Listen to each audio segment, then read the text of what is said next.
Hi guys, welcome to kitchen with Fiza. आज हमारी पहली वीडियो में हम लाए हैं आपके लिए चिकन बारबेक्यू, जो कि बहुत टेस्टी रेसिपी है। इन सब मसालों को, ये जो सारे मेंशन हुए हैं यहाँ पे, इन सब को आपने अच्छी तरह मिक्स करना है और चिकन के ऊपर लगाना है। याद रखिए, चिकन के ऊपर लगाने से पहले आपने चिकन को अच्छी तरह कट देना है, उसके बाद लगाना है। कट देने का ये फ़ायदा है कि चिकन के अंदर टेस्ट बहुत ज़बरदस्त किस्म का आ जाएगा। जब आप उसे खाएंगे भी तो एक ज़बरदस्त किस्म का टेस्ट आपकी टंग को फील होगा।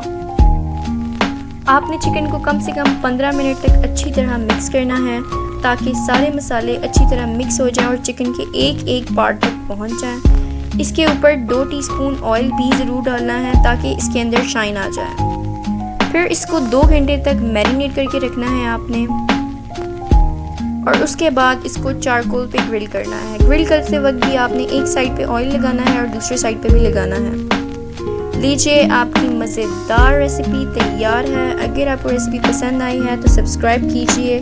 Thank you.